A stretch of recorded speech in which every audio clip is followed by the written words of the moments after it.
Welcome back to Super Chat. I'm Charlotte CW. I'm your host, Just Jess, and we are recapping the 7th episode of the 4th season of The Flash called Therefore I Am. Mm-hmm. I almost forgot what it's called. I keep wanting to say I think Therefore I Am because it's just Therefore I Am, but it's all about the Thinker. We got to see the origin of the Thinker's powers. We got to go back into time into the first season of The Flash, and they actually used some old footage. And I think actually those crowd shots they show of Barry and Iris watching the original Harrison Wells, who was really Ian Barthon, announcing about the particle accelerator the night they're going to turn it on or whatever. I don't know, they don't flip a switch and it's on. But I think they actually used season 1 footage because if you know their hair is completely different. I don't think that they didn't look like wigs. I think it was just footage that they used from the episode. But we got to learn about the Thinker. He has like the power of unlimited intelligence. So he's the fastest thinker alive. And his foe is the fastest man alive, Barry Allen. How did everybody feel about this week's episode? Loved it. Loved it? Yeah. Very dense with a lot of tension to it. It was. Kept you drawn in. Do you think it was your favorite? Who thinks it's maybe the favorite of the season so far? Oh, yeah, absolutely. Yes, we got 2 yes. We got a No. No. I like the Danny Trejo episode. Okay, good. Yeah, that was just. It's Danny Trejo. Yeah, I know, that was too much fun. That was a fun episode, and it was kind of like goofy.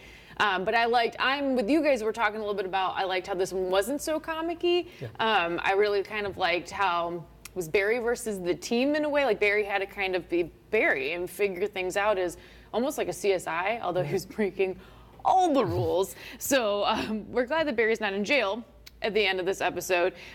Were you frustrated by the team not listening to him, or? I thought that was a bit unbelievable because with Savitar and Zoom, they've kind of gone through this before, and you'd think they'd be a little bit more receptive. Yeah. I think the thing I like about this episode is, as you mentioned, the entire season has been very cartoony. It felt like a Saturday morning cartoon, like when we're growing up, Super Friends kind of feel. This one felt really well written, well performed. I love the origin story, and you actually felt bad for the bad guy. There was some sympathy, which is a very difficult thing to achieve, especially with the way Marvel and DC portray villains anymore. They're kind of bland and not as exciting. This guy is truly the most dangerous foe because how are you supposed to beat somebody who can outthink you at every step? Already seems to have outthought everything. How do you think this villain is comparing in your mind to past villains? I'm just glad it's not another speedster. Yes, yeah, I'm glad too. Do you think this, again, of all the kind of Arrowverse villains we have, do you think this guy is kind of maybe the most menacing? He's also the most interesting. Interesting? I think, yeah. Is he the most dangerous? Because Absolutely. he's so smart? Yeah, in like a criminal mastermind way, for sure. Yeah. So apparently he has like all this kind of unlimited knowledge, and he kind of has. It almost seems like he sees the future, but I'm not sure it's that. It's more just kind of he can deduce. Yeah. Now, I want to draw it back to a few episodes. I think it was the pilot of this season, or the premiere of the season, where Barry is kind of writing in all these beautiful mind symbols when they first get him back out of the Speed Force. I think we're forgetting that while Mr. DeVoe thinks that he's a bunch of steps ahead, if you've noticed, Barry seems to know the future, but it's locked in there somehow from the Speed Force. Now, he's said things like, this house is bitchin', which is something Joe then says, so he kind of seems to know what is happening. My question for you is, do you think that the team's going to figure out, like, hey, Barry, we got to unlock your brain. You actually know just as much as this guy from having been in the Speed Force. Yeah, well, they foreshadowed that with the helmet. Remember they talked about when Savitar that the helmet they had to build. Oh, and they said that. And also there's Missed it. some of the writing on the wall matches some of the stuff that DeVoe has written on his terminals. You noticed that? Yeah. Wow, I did not notice that. So they're definitely building that case for whatever this helmet is that he's going to wear is going to open those things up. What's it going to take for them to figure it out?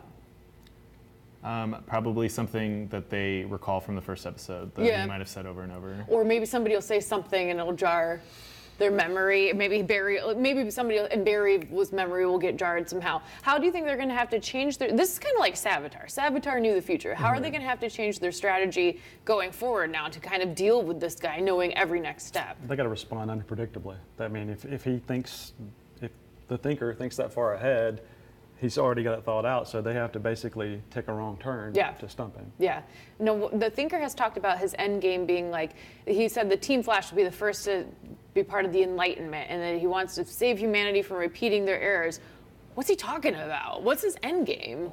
Do you think it doesn't seem like he's truly evil, which makes him kind of scary. He's not he's not someone trying to take over the world. He's not getting revenge on Barry. He's got a purpose, and I don't know what that is. Yeah. I've been trying to think what could be the end game. It's a utopia. He wants a perfect world based off the thought, Maybe controlling the minds of everyone to get that any of the dangerous impulses so you out. Think it's a utopia, you're thinking? Yeah, I think he's going to, at that point, you throw out decency because you're trying to achieve a goal. So doing the right thing isn't necessarily in his mind the right thing. The end game is his right thing. His right thing, which is also kind of like if you watched a couple episodes back on Supergirl, there was a like a cult leader who's wasn't meaning to cause harm, but because in his mind what he was doing was right, was causing harm. I'm hoping that we go, because we did see a while back an evil Barry in jail. I'm wondering if this helmet and all this will lead him to a darker side, because I don't know if you noticed,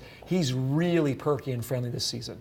Almost to a point where it's getting a little bit much. So I wonder if they're going to make a hard turn through this to give him a bit of an edge. I think that they went back to that kind of perky fun Barry because of the criticism from last year being so dark, though. You think that's what it is? I think so. And I hope they don't, I hope that it doesn't go into another, dark dip. Now, they did reference, now he has so much to lose, and that's why he's so afraid. And he also referenced, again, Joe and Cecile's baby. Where is this baby going to come into play? Thoughts on this mystery conceived baby? It's hard to imagine because you've got their baby looming. If it stays true to the comics, you've got the speedster babies coming. Spoiler, but you think it's going to be a speedster? If it's true to that, you got to have Bart Allen somewhere. Yeah. So you think it's going to be Bart and not Daniel They could West? do that. Well, there's twins. They have twins. Yeah. Okay. And in the future, that begets. Okay. So you think maybe Barry and Iris will have a speedster, but what will Joe and Cecile have a speedster? You think? Probably not. No. I don't think they're going to do two babies this season either. Well, obviously you can't do two babies, but they don't have enough time. I don't want you to do two back to back either. You wonder if it's a red herring. But then what I've learned from at least the Flash writers is there's never a red herring. Every piece of data has a purpose, has a string to it. So I'm not sure. It's the least interesting part of the series for me. But at the same token, it is interesting to see, are they going to do a kind of restructuring of origin and make that child a speedster instead of Barry and Iris having it? Yeah. I don't know. I think that there's something significant is going to happen with this baby, regardless of if it has to do with the Thinker or just how somehow it'll play into Barry's role in the team, because they keep overtly mentioning this baby. And well, of course they would, but it's written in a way that you notice it, and it's always mildly forced. So something's going to be up with this baby. We're going to need more diapers. Yeah, they're going to need more diapers. But Barry can run and get them real quick. Or maybe that was they from can the first buy episode.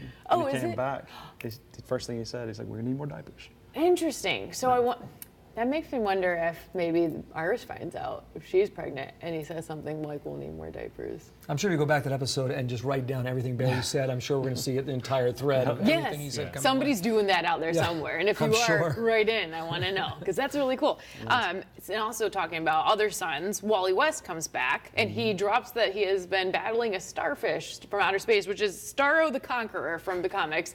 Do we know anything about Starro the Conqueror? Do you guys know? Yeah. It's one of the first Justice League villains or whatever, but it's hilarious. I don't know if they would actually be in the show or not. I think that'd be fun to CG, because they always kind of do a fun one like King Shark and Grodd. I think it'd be fun if they had maybe next half of the season an offbeat like Starro's back. Makes me think of Pokemon. By the way, I know you don't get to Legends, but they're definitely building Legion of Doom on Legends, because you mentioned Grodd, he's back. I just think Legion of Doom's the coolest name. Yeah, well, they're actually building a legitimate one now, where before it was just Malcolm and all them. Now they're actually building the characters from the Legion of Doom, which is going to be really cool. So, well, there's a lot happening in there, and as we're going to get to right next on Supergirl Chat, they're actually doing the Legion of Superheroes. So there's so many legions, I can't keep them all straight. Oh my goodness. Well, let's take a look at the trailer for the crossover. The 4-night crossover event is going to start this Monday, and it's 2 hours, 2 nights in a row. We're going to cover it all. Next week on Super Chat, we have an actual father-daughter duo. It's going to be quite cute, and we're going to be talking about it. But take a look at the fun trailer. These episodes are always so much fun. They're kind of away from the plot of the main series, but they're fun. It's cool to see so many super suits all together. I imagine they're all very hot filming it. But I don't know, it's in Vancouver though, so maybe not. But check out the trailer and we'll be right back. They have a weapon. A doomsday weapon. We fight to protect the people that we love. Let's get to work. Everyone you care about, everyone you love, they're going to die. Failure's not an option. Losing is not an option. To save one for me. Victory! Crisis on Earth X. The 2-night crossover starts with Supergirl, Monday at 8/7 Central on the CW.